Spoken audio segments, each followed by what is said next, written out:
Magandang umaga po sa ating lahat. Muli tayong pinagpala ng Panginoon sa panginig po natin ng kanyang mga salita. Sandali po tayong manalangin. Dakilang Diyos, aming Ama, salamat po sa patuloy na pagtugon mo sa aming pangailangan. Salamat po sa oras na ito. Bigay mo sa amin ang pagkakataon na marinig ang mga salita. Humingi po kami ng lahat ng karunungan at pangunawa. Dakilang Diyos. Sa tanging pangalan po ng aming Panginoong Yesus. Amen. Magandang umaga po muli sa ating lahat.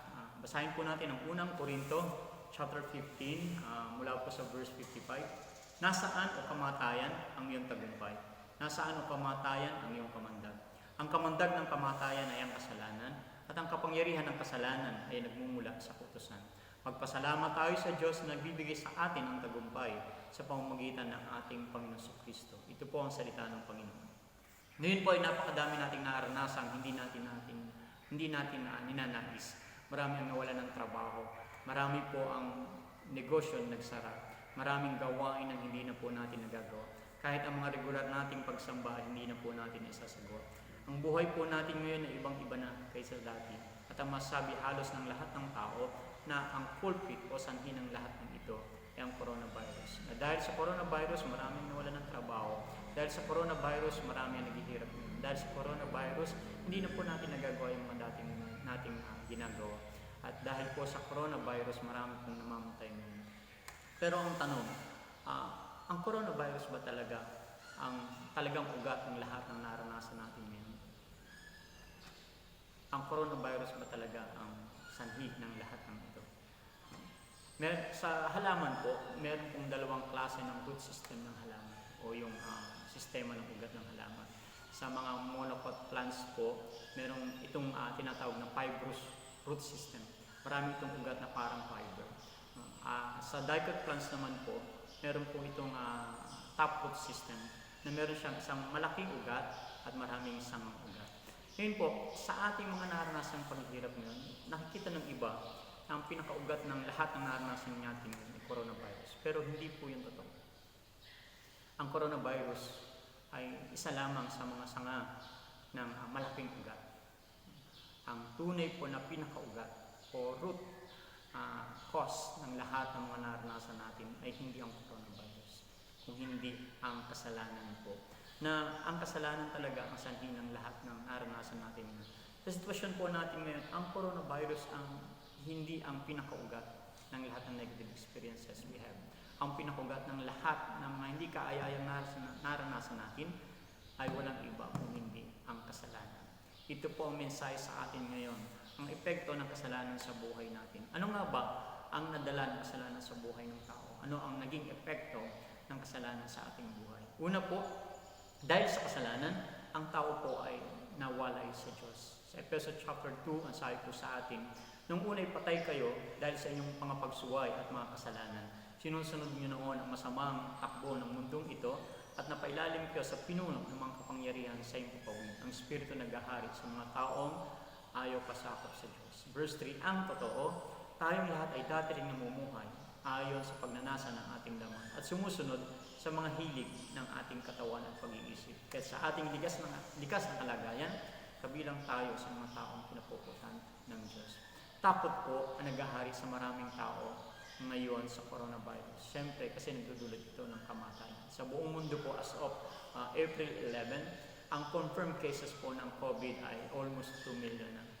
Ang mga namatay po ay mahigit 100,000 na. Sa Pilipinas po, ang confirmed cases po ng COVID ay mahigit 4,000 o 4,500.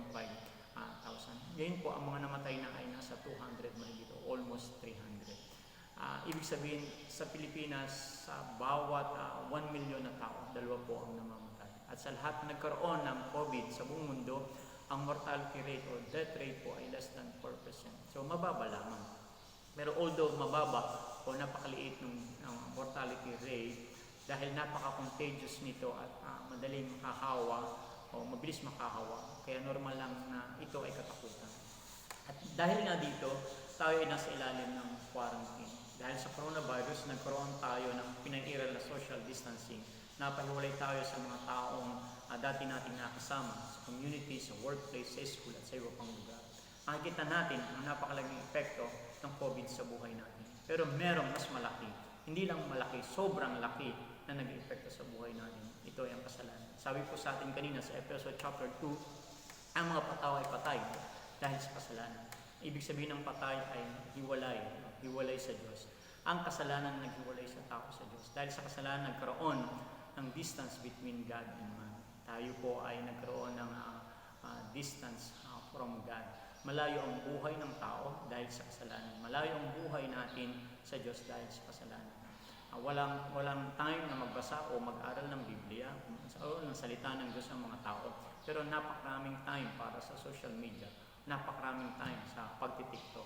Yun din, marami tayong lugar na napupuntahan, malalayong lugar. Pero yung church na napakalapit sa ating tahanan, hindi natin mapuntahan. So sa paghiwalay ng tao sa Diyos mula sa kasalanan, malayo po ang buhay natin sa Diyos. At buhay natin dahil dito ay palaging kulang. Man will never be satisfied kahit nasa iyo na ang lahat. Meron pa rin empty space sa buhay mo dahil hiwalay ang buhay mo sa Diyos o hiwalay ka sa Diyos. Na yung empty space na yun ang lugar na tanging ang Diyos lamang ang makapupuno. Dahil sa kasalanan, napahiwalay ang tao sa Diyos. Ganyan din po, dahil sa kasalanan, nagkaroon ng paghihirap ng tao. Sa Job chapter 14, verse 1, ang buhay ng tao ay maikli lamang, subalit punong-puno ng kahirapan. Tulad ng bulaklak na namumukadkad, nalalanta at nalalantas. Parang aninong nagdaraan, naglalaho at napaparang. Maaaring may nakikita tayong iba't ibang kadahilanan ng mga paghihirap ng mga tao. Meron naghihirap dahil sa kawalan ng katarungan, meron naghihirap dahil sa kawalan ng edukasyon, meron naghihirap dahil sa tamad sa buhay. At ngayon, ang buong mundo ay naghihirap dahil sa coronavirus. Maraming nagbibigay na reasons kung bakit naghihirap ang tao. Pero ang totoong root cause o ugat ng paghihirap ay ang kasalanan. May iba't iba lang tayong experiences. Meron naghihirap dahil sa sakit, meron naghihirap dahil sa anumang problema. Pero ang pinakaugat nito, kung bakit naghihirap ang tao, ay dahil sa kasalanan. Kahit ang mga makadiyos ay nakaranas ng paghihirap katulad ng nangyari kay Job. Sa Roma chapter 8 verse 22 sabi sa atin, alam natin hanggang ngayon dumarating ang sanlilikha dahil sa matinding hirap na tulad ng isang nanganganak. Verse 23, at hindi lamang ang sanlilikha, kundi tayong mga tumanggap ng Espiritu bilang unang kaloob mula sa Diyos ay dumarating din habang hinihintay natin ang paghahayag ng ating pagiging mga anak ng Diyos. Ang paghihirap po ay hindi matatakasan ng kahit sino mang tao dahil ito ay bunga ng kasalanan. Ganyan din po, dahil sa kasalanan, nagkaroon ng kamatayan ng lahat ng tao. Roma chapter 5 verse 12, sabi po sa atin, ang kasalanan ay pumasok sa sanlibutan sa pamamagitan ng isang tao at ang kamatayan ay pumasok sa pamamagitan ng kasalanan. Dahil dito, lumaganap ang kamatayan sa lahat ng tao sapagkat ang lahat ay nagkasala. Sa kasaysayan po, nagkaroon na ng iba't ibang plague o salot sa mundo na pumatay sa maraming tao. Noong 1720, nagkaroon po ng plague disease sa France na pumatay ng mahigit 100,000 na tao. Noong 1820, nagkaroon po ng cholera disease sa East Asia na pumatay din sa 100,000 na tao. Noong po 1920, yung Spanish flu pumatay din po sa mahigit 100 million na tao. Ngayon po, ang coronavirus naman ang pumapatay sa libu-libong tao. At bukod sa mga ganitong salot, may nakikita din tayong iba't ibang sanhi ng kamatayan. May iba't iba mang kinamamatay, iisa lang ang tunay na cause o ugat ng kamatayan. Ito po ay ang kasalanan. Sa Roma chapter 6 verse 23 sabi sa atin, sapagkat kamatayan ang kabayaran sa kasalanan. Ang kamatayan ay nakatalaga na sa bawat tao dahil bawat tao ay makasalanan. Ganyan din po, pang-apat, dahil sa kasalanan, tayo o ang tao ay haharap sa walang hanggang kaparusahan. Sa unang Thessalonica chapter 1 verse 9, sabi po, magdurusa sila ng walang hanggang kapahamakan at mahiwalay sila sa Panginoon at sa dakila niyang kapangyarihan. Hindi lang nahiwalay ang tao sa Diyos dahil sa kasalanan, hindi lang dahil sa kasalanan naghihirap ang tao, hindi lang dahil sa kasalanan mamatay ang tao, dahil sa kasalanan, kakaharapin ng tao ang walang hanggang kaparusahan. Akala ng marami ang kamatayan ang katapusan ng lahat. No, na kapag namatay ka na, tapos na, wala na. Hindi po doon natatapos ang kahinatnan ng tao dahil sa kasalanan. Dahil pagkatapos mamatay, ang kakaharapin naman ng tao ay walang hanggang kaparusahan dahil sa kanyang kasalanan. Sa ating buong bansa, sa Revised Penal Code, ang taong gumawa ng heinous crime, ang parusa sa kanya ay reclusion perpetua na 20 years and 1 day hanggang 40 years. Ito po ay pinakamabigat na parusa. Sa atin po, dahil sa kasalanan, hindi po pinakamabigat na parusa ay yung pagkawalay sa Diyos, paghihirap o pisikal na kamatayan. Ang pinakamabigat na kaharapin ng tao ay yung walang katapusang kaparusahan dahil sa kasalanan. Ito po ay yung kaparusahan doon sa impyerno, na kung saan sinasabi ng Biblia, may apoy at uod na hindi namamatay. Merong pagtatangis at pagangalit ng ngipin. Ito na yung walang hanggang pagwawalay. Ngayon nakikita natin ang napakalaking epekto ng coronavirus. Pero mas higit na malaki ang epekto ng kasalanan sa buhay ng tao. Ang pagkawalay sa Diyos, ang paghihirap, ang pisikal na kamatayan, yun din po ang walang hanggang kaparusahan. Kung ang dala ng coronavirus ay bad news, mas higit na bad news ang dala ng kasalanan. Kaya nga si Apostol Pablo ay nakapagsalita sa Roma chapter 7, verse 24, kay saklap ng aking kalagayan, sabi niya, sino ang maglilikas sa akin mula sa katawang ito nagdadala sa akin sa kamatayan? Higit pa po ang dala ng kasalanan sa buhay ng tao kaysa sa dala ng virus. Pero kung may bad news, may good news din naman po. Ang magandang balita ay binayaran ni Jesucristo ang ating mga kasalanan. Ang kailangan ay magkaroon ng vaccine o gamot para maligtas sa virus. Yun ang magliligtas sa atin sa coronavirus. Pagdating sa kasalanan, kailangan din natin yung magliligtas sa atin. Sa virus, hindi pwede yung maisipan mo lamang na gamot. No? Gayun din po, sa kasalanan, hindi yung maisipan mo lamang na paraan para maligtas ka sa kasalanan. Ang sinabi sa Biblia, Gawa chapter 4, verse 12, sa Kanya, o kay Jesus, lamang matatagpuan ang kaligtasan sapagkat walang ibang pangalan sa buong daigdig na ibinigay ng Diyos sa mga tao upang tayo ay maligtas. Sa pamamagitan ni Jesucristo ay maligtas sa kasalanan na nagdudulot na pagkawalay sa Diyos, ng paghihirap, ng kamatayan at ng walang hanggang kaparusahan. Isa-isahin po natin, paano magligtas sa atin doon yung ating pananalig kay Kristo?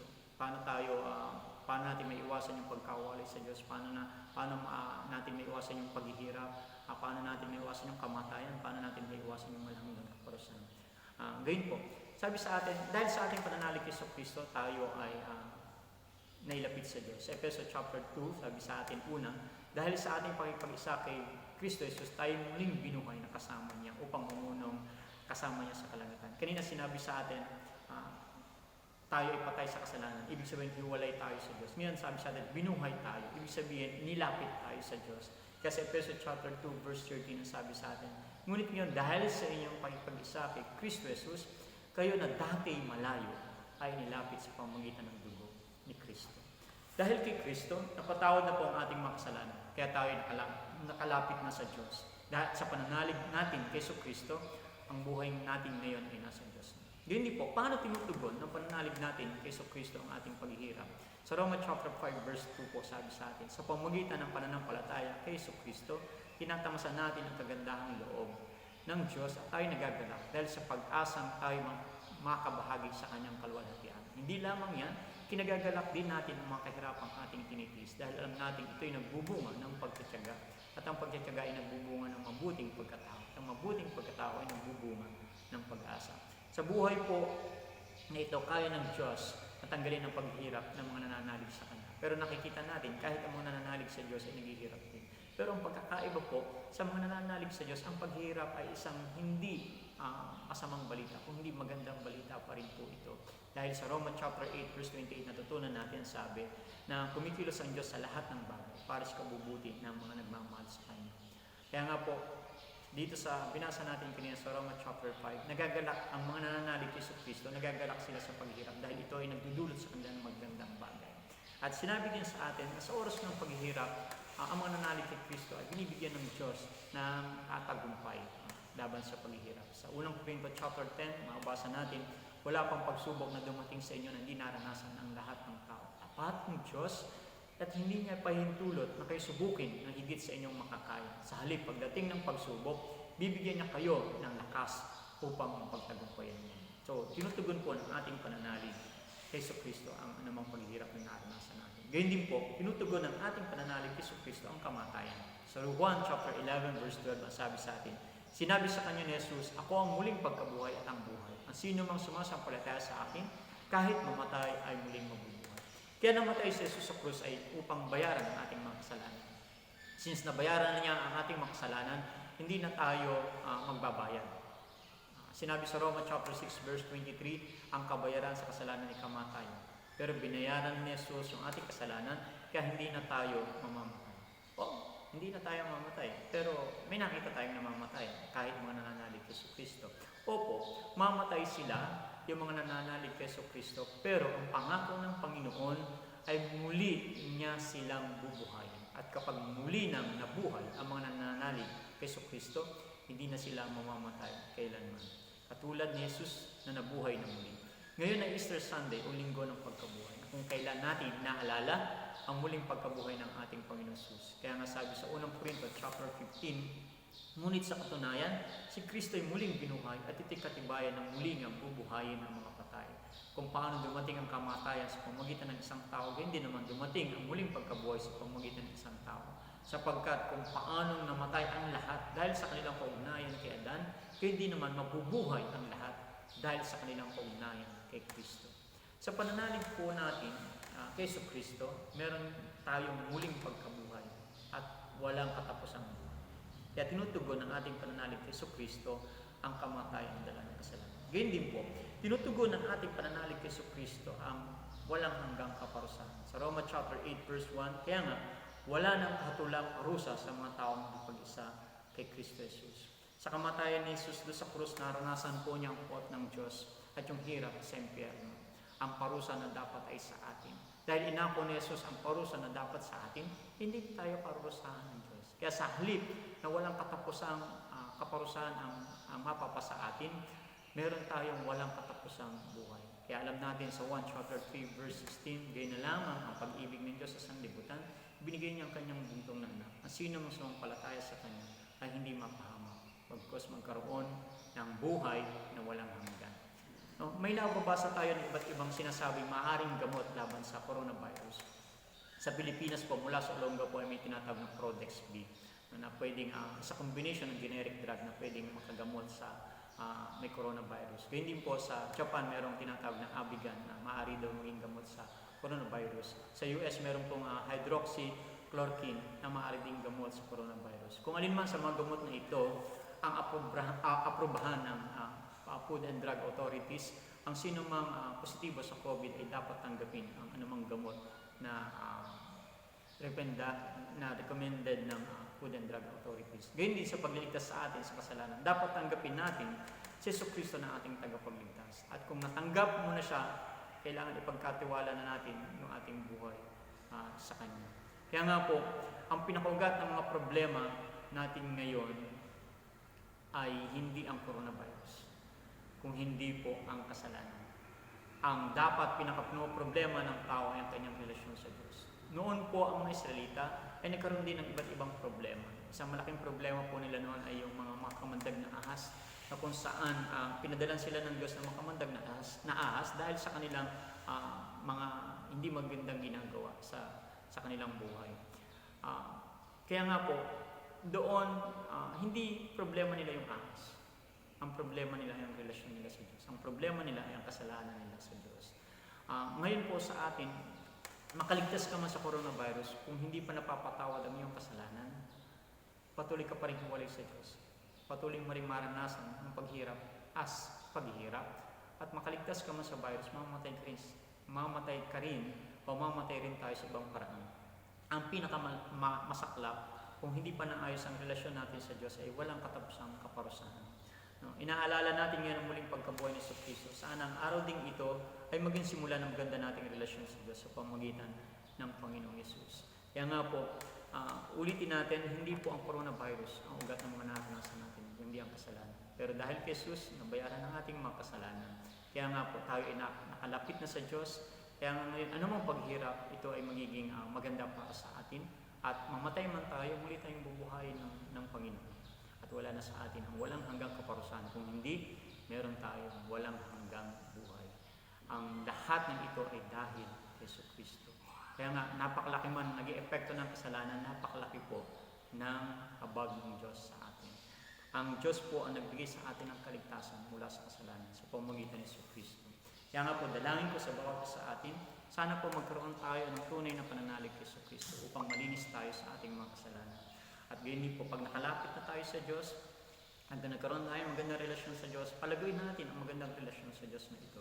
Patuloy nating gawan ng magagandang gawain na magpapasaya ang Diyos talaga sa Kanyang ang mga nakikita sa atin. At dalangin ko po sa bawat isa atin na makalaya na talaga tayo doon sa kasalanan dahil ito po ang ginawa na pagliligtas sa atin ng Panginoon. Ulitin natin, ang ugat po ng lahat ng naranasan ng tao na negatibo ay ang kasalanan.